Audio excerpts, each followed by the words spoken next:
in any kind of assault, and this, I look at this as a diplomatic or political assault, which in many, many ways can be compared to a military assault. Some people call it third-generation warfare. After the first generation was the conventional invasion of '48, then we had the mass terrorism. Now we're faced with the political attempt to wipe Israel off the map. In order to understand that, you need to have an understanding of the types of tactics and strategies that one needs, and I think DJ presented that very well, and Dan put it in a broader framework. What I'm going to do is try to explain how the other side's army functions. What are their battle tanks, what are their aircraft, or the political equivalents thereof, and how do we deal with those? What are the best strategies to intercept and interdict them? I start with actually some good news, because I think this is the kind of language that we need. We need to hear it. I see the Canadians here, and I should have also put the quotes in from Canadian officials, including the Prime Minister. But I think it certainly resonated very clearly in President Obama's AIPAC conference when he stood very, very strongly and directly in condemning efforts to delegitimize the State of Israel. And efforts to chip away will be met by unshakable opposition in the United States, and specifically he illustrated that with his first decision as president dealing with the Middle East, practically his first decision, which was publicly to announce that Israel is not going, this was in 2009, to the 2009 Durban Review Conference, and the United States has also said it's not going to the third Durban Conference. And also, as President Obama said, that he stood strongly, his administration stood strongly in the wake of the Goldstone report, essentially refuting its recommendations, standing up strongly for Israel's right to defend itself. That is, I think, a very important example of the type of opposition from President Obama that's necessary to deal with the delegitimization or the assault, the political assault. And now I'm going to take a step back. That was all the good news I have to say. Now we're going to go to the bad news. To understand the process, I could actually start in the 1920s or 1947-48, the rejection of the partition resolution, saying we will never recognize the legitimacy of Jewish national self-determination. But I'm going to jump quickly through the 75 resolution on Zionism as racism to its current embodiment, which was the 2001 Durban NGO Forum.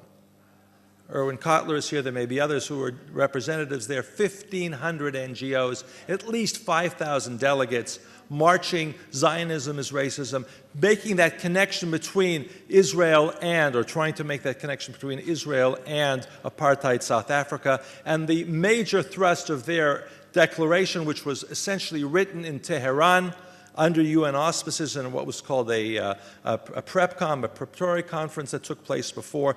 In just these three short paragraphs, you see how many times words like apartheid, racist, ethnic cleansing are used.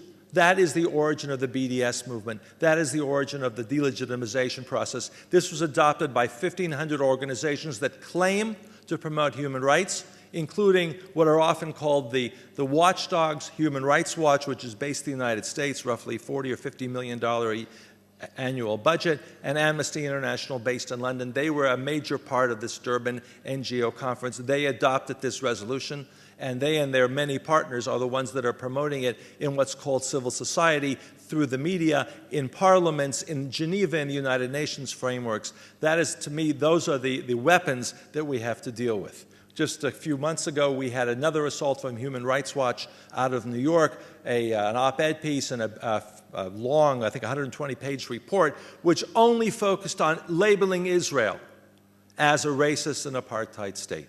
That is exactly the antithesis of the morality of human rights.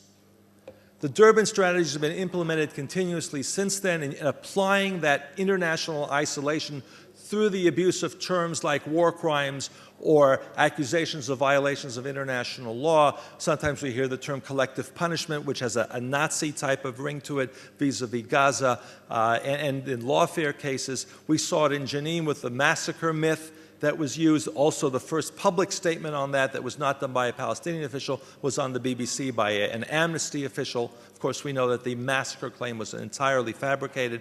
It went through the apartheid wall case in the UN. It went through the Goldstone report, Beit Hanun, and I could spend just more than 10 minutes going through all the details, and of course, more recently, the Goldstone report and the flotilla. It goes from the NGOs through the media to the diplomatic community, the United Nations Human Rights Council, dominated by the Organization of the Islamic Conference until recently with chairs like Iran and Syria and Libya, and then it goes into the form of academic theses and books. The Goldstone process is perhaps is certainly the greatest visibility for that process, where most of the report was simply based on cut and paste of NGO claims, most of which are either unverifiable or later turned out to be demonstrably false. But that's what was used repeatedly on campuses around the world. Israel Apartheid Week, the various types of demonstrations, excuse for excluding Israeli students from classes, calling them war criminals. The fact that Judge Goldstone took him about 1.5 years recognizing that he was taken in by this process. He didn't quite say it clearly, but he said it clearly enough, has retracted a lot of what he said and has since remained silent, I think, says a lot about how this process works. Now, this has got a lot of money behind it. I'm going to show you some illustrations and then talk about where the money comes from. Both of these posters are funded by European governments. There are many other examples. This what promotes incitement, anti-Semitism, and hatred. The one on your, I don't know which side you're looking at from here, but the one that has the yellow Badil poster, the one on the left, is funded, as I said, by a number of European governments, and you can see the classic anti-Semitic themes. Badil, as you see on the sheet, is one of the major NGOs. It's called the Resource Center for Palestinian Residency and Refugee Rights. When governments give to Badil, and many of them do, including Switzerland, Denmark, Holland, and others, and they're not transparent, so we don't know all the details. They're giving them ostensibly to promote refugee rights. But in fact, what you see is this and many other similar campaigns. They are active, extremely active in delegitimization. The poster on the right from an organization called Mada al-Carmel, actually there were 3 Israeli-Palestinian organizations, also largely funded by European governments and until about 2 years ago also by the government of Canada, ostensibly for promoting women's rights and equality in the Israeli Arab community, but in fact using the theme of charging Israelis with rape and sexual assault as part of a propaganda delegitimization campaign. As I said, I can present many other examples of that in this process. The bulk of the funding comes from European governments, and that's one of the reasons I'm speaking to you. European governments, in most cases without parliamentary supervision. In most cases, there are no hearings. European Parliament does not hold hearings. Only a few days ago, the Dutch Parliament held its first hearing on the subject. In each one of these governments, including governments that are not in the European Union like Switzerland and Norway, there are multiple mechanisms for funding these organizations almost entirely in secret. There is no due process, there are no protocols, there are no public debates. Why are these governments funding the organizations listed on the sheets here? And we have never received adequate responses.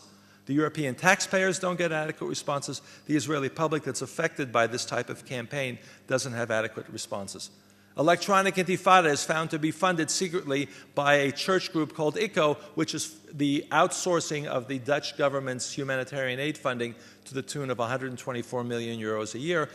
Not all of it goes to Electronic Intifada, I'm not saying that, but I am saying that $1 million here and $1 million there, 10 million, or actually 13 or 14 million, 10 million euros goes to an organization in Ramallah called the NGO Development Center, which is funded by 5 European governments. So a great deal of this money, it doesn't come from Saudi Arabia. Doesn't come from terrorist organizations as sometimes claimed. It comes from European democratic governments under the rubric or the facade of promoting human rights or promoting humanitarian assistance. And it has for many years, at least 10 years, been abused in this way because of the lack of transparency, the lack of due process, and the ability of these organizations to work the system with a lot of their friends and colleagues. The flotilla, which I won't get into, is another example where there are a number of the organizations actually are indirectly and in some cases directly funded through some of these European groups, including what's called the Israel Committee Against House Demolitions. Jeff Halper, who's one of the spokespeople for the flotilla and is largely funded by a number of European governments for something entirely different.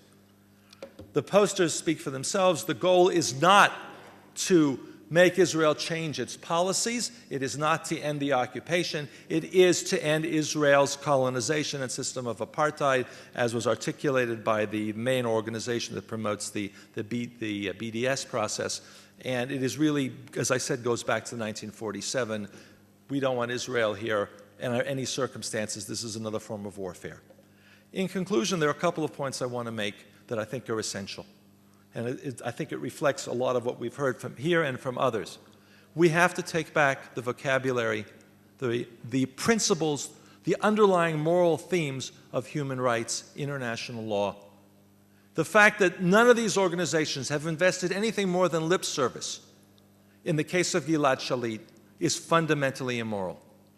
Not only do government human rights frameworks ignore Gilad Shalit, but this entire international mechanism, Amnesty, Human Rights Watch, when they have put out an occasional statement, many of them for the first time just last week in 5 years, it's a fire and forget. They say, make a statement, there's no press conference, there's no follow-up, and in many cases there's not even a recommendation that he be freed or demand that he be freed immediately. So these organizations have largely dropped the ball because this is not on their agenda. They have been kidnapped, or they have kidnapped, hijacked the human rights agenda for ideological, political purposes. It's absolutely necessary to restore the moral foundations and universality of human rights, to follow the money where it is being diverted, and to raise those with the people, particularly government officials responsible for that. Naming and shaming is essential. Human Rights Watch, when its founder, Robert Bernstein, confronted with the evidence that we had put together, realized that the organization he had created, which was the #1 organization to promote human rights in the world, was violating those principles.